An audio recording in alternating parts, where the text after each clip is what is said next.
Ethereum is getting very close to moving from a proof of work to a proof of stake consensus. So we'll take a look at some of the details around that. Coinbase releases their own wrapped Ethereum staked coin. We'll also look into that. And then we'll talk a little bit about the student loan forgiveness program that Joe Biden has just mentioned here in the United States. All right here today on Pour Over Finance.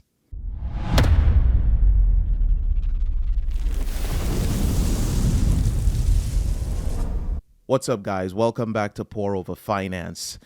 So, seems like there's a lot going on in terms of crypto and finance and politics, but we're not a political channel.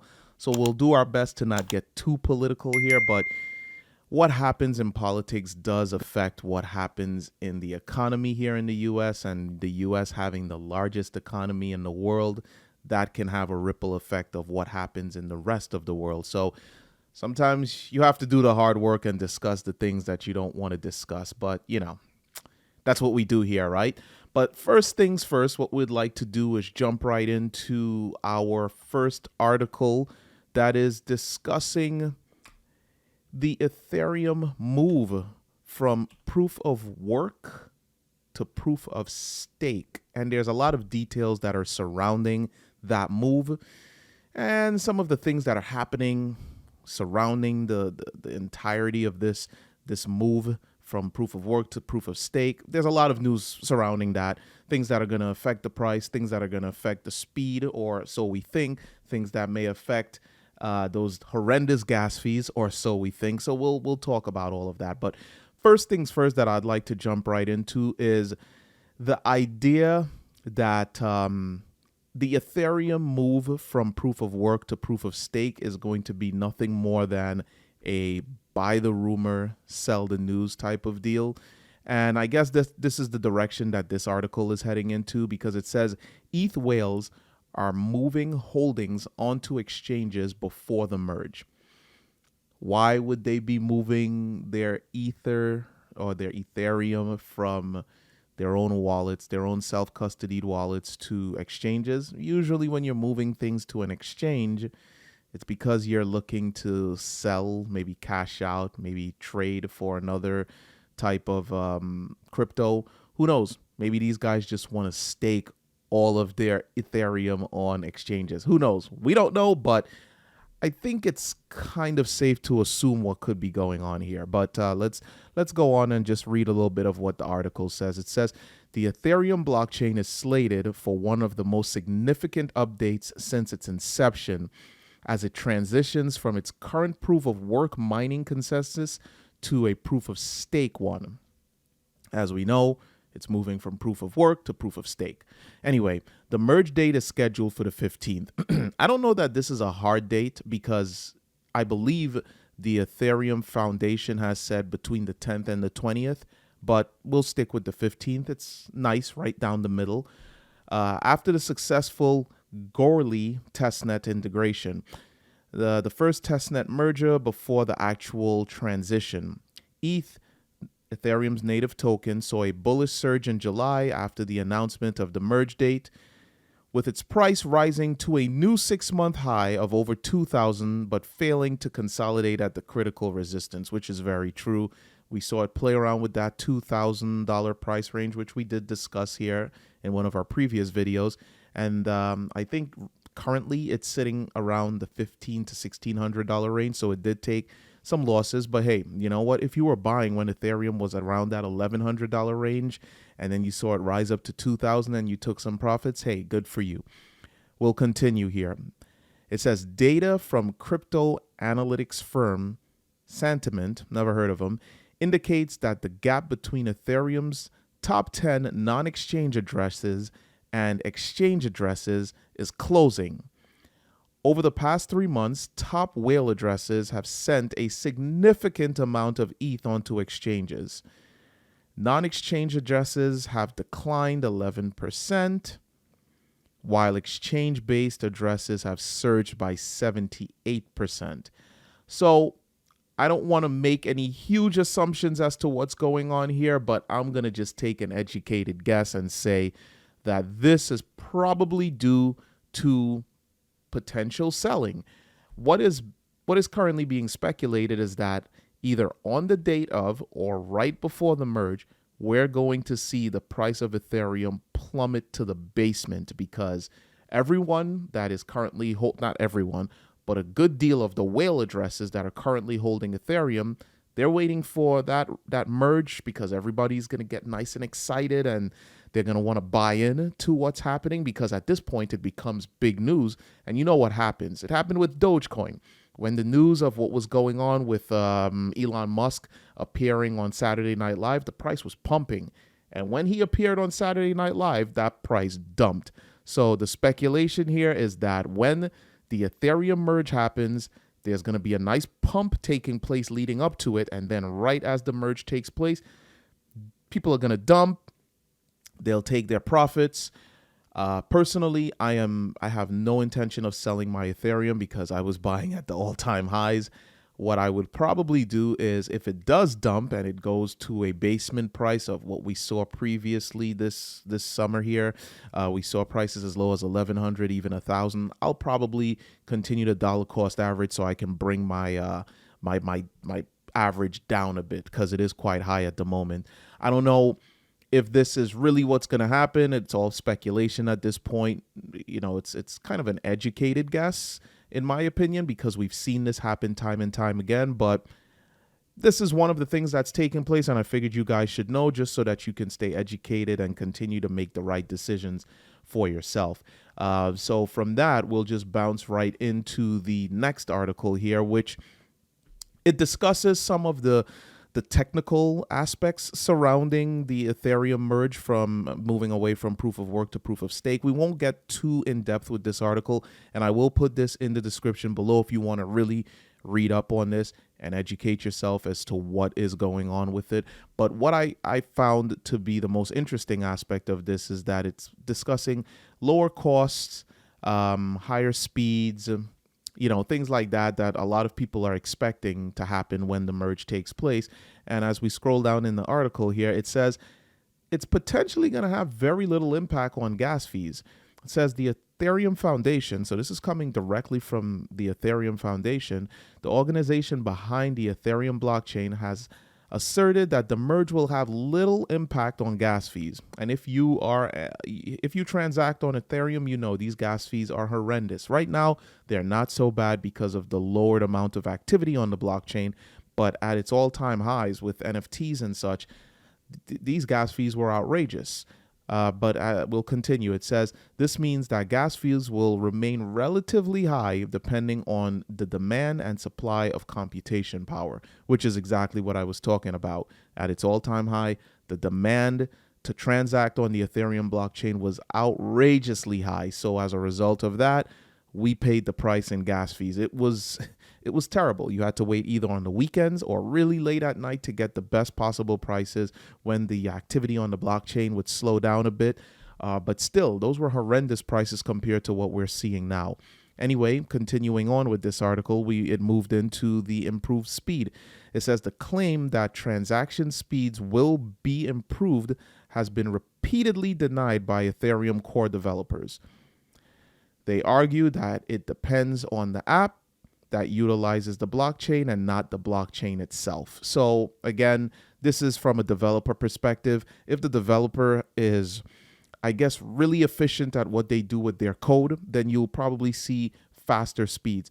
But if it's a developer that isn't as skilled with the code that runs the Ethereum blockchain, you may continue to see slower speeds depending on the app, or even better speeds depending on the app. But this is not something that is going to change simply based off the fact that Ethereum is moving from proof of work to proof of stake. So don't go in there expecting anything stupendous to happen, because it's probably not. Follow the director, I'm sorry, not the directors, but the developers. If they have a really talented team and they can really do some things that are, I guess, respectable on this blockchain, you'll see better speeds. But if they're probably new, they're not as talented, you're probably not going to get the best possible speeds. Moving right along to our next article, I thought this was pretty interesting. Coinbase is, well, not is, but they have released a token on the ERC20 network, which is the Ethereum blockchain. and it's a wrapped Ethereum for Ethereum 2, which is the staked Ethereum. It goes on here to say that Coinbase is allowing customers who stake Ethereum to receive an ERC utility token called Coinbase Wrapped Ethereum, cbETH, which is a liquid representation of their staked ETH. All staked ETH is locked until a future date. The protocol upgrade until the protocol update is complete. In the meantime, Coinbase has created cbETH to give customers the option to sell, transfer, spend, or otherwise use their staked Ethereum while it remains locked. So what they're basically saying here is when the Ethereum is staked, until the future date when you're allowed to pretty much unstake your Ethereum, it's kind of locked up. You can't do anything with it. So they have created an ERC token, which is the wrapped Ethereum. It's Ethereum 2, and it's their coin, which will allow you to still kind of utilize it to perform transactions, seeing that your Ethereum is locked up. So it gives it utility while your ETH is still staked and it's accruing profits for you. Goes on to give a little bit more here. It says Coinbase Wrapped ETH is a utility token that represents Ethereum 2, which is staked, well, not staked, but it is the proof of stake Ethereum, which is ETH staked through Coinbase over time. Again, staked through Coinbase, so that means you have to put yourself in a position where you are going to trust Coinbase with your tokens. Over time, the price of cbETH will likely deviate from ETH because cbETH represents one staked ETH plus all of its accrued staking interest starting from when cbETH conversion rate balance were initiated. Goes on to give some info here. I'll drop all of this down in the description, but basically what it boils down to is Coinbase is going to have their own wrapped ETH2 token that's going to represent your staked ETH on Coinbase that will allow you to transact on DeFi. You can transfer, you can spend it, you can sell it. And then when your ETH is able to be unstaked, I guess that goes back into the pockets of Coinbase. There's a whole help page that they've released here, so you can read up on it. Personally, I will not be staking ETH on Coinbase. I don't necessarily know that I want to leave any tokens staked on any platforms like this. I'll have to look into other alternatives myself. Plus, to become a validator, you have to have 32 ETH, which is a lot of money, and I don't have that kind of money. So I'll probably just be working on the profits that come along with when ETH starts to gain more momentum and we see the value of ETH increase. That's probably how I'll earn my own profits. Probably not through staking, but who knows? Maybe in the future, I'll have enough ETH where I can stake and become a validator and make some of those profits, and that would be beautiful. We'll see how that goes. But moving away from everything that's associated with the Ethereum blockchain and the move to proof of stake, the last thing that I wanted to discuss is what's going on here in the United States. And as I mentioned, the United States is one of the biggest economies. It is the biggest economy in the world, China being the second largest economy in the world. So a lot of things that happen here in the United States can definitely affect the global markets. And I think this is something that really could affect the global markets because here we are in the United States. We're dealing with really, really bad inflation. We just got a report of inflation being 8.6% in the month of July. We got that report here in the month of August, but it was data from the month of July, and it was at 8.6%. So now we're dealing with here in the U.S. we have a huge deficit currently, and we're going to create additional inflation because of what Biden has done. And if you don't know what Biden has done, he has basically forgiven student loans for, and we'll read what we have here. It says here, Americans currently owe about 1.6 trillion in federal student loans. Biden's plan will relieve most of them, which is 43 million borrowers, and will completely erase the student debt of about 20 million.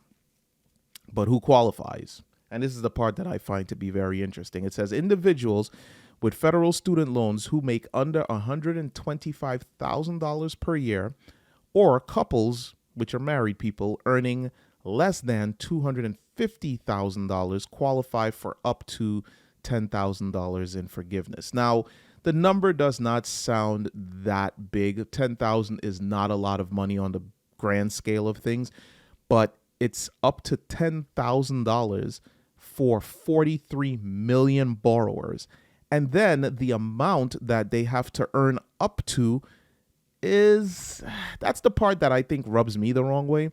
So if we were dealing with people who were making up to $50,000 a year and we're forgiving up to $10,000 of their student loans, okay, that's actually considered to be average to low income.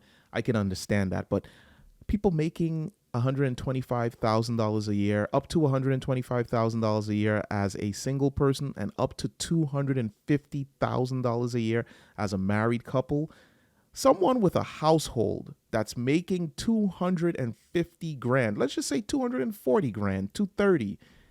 Why is it that the regular average taxpayer, why are they responsible for this? And because this is not something that's just going to come out of thin air. This is going to come out of the pocket of taxpayers. And with inflation being as high as it is, to add this to our pockets, and then the fact that there's this sort of high inflation, not sort of, but this extremely high inflation right now, how does that really help? Other than the people that are going to benefit from this, and of course the universities, that we're not going to reform any of the education systems, so the universities get to benefit from this, and people making this kind of money, don't get me wrong, lower income families are definitely going to benefit from this, and I'm happy about that, but making up to 250 grand, there's no way that a guy like, say, for instance, myself, who does not make anywhere near this kind of money, should have to foot the tax bill for someone making this kind of money. So that's just some of the stuff that's going on today in the financial world. Let me know what you guys think. Let me know what you guys, do you guys think that this proof of stake is going to be the big news that we expect it to be? Do we think that the price of Ethereum is going to continue to skyrocket, or do we think there's going to be some buy the rumor, sell the news type of deals, and we'll see the price of Ethereum slam to the bottom? What do you think about CoinBase and their wrapped Ethereum? And let me know, if you're in the US, do you think that this whole student loan forgiveness thing is a bad thing? Do you think it's a good thing? Let us know. Throw your comments down below. And please do us the favor, if you enjoy what we're doing here, please like our video, please subscribe to the channel and hit the notification bell so you are notified of when we upload additional content on this channel. Again, this is Pour Over Finance. I'd like to thank you guys for viewing. I am Aaron. You guys have a great evening, and as always, peace.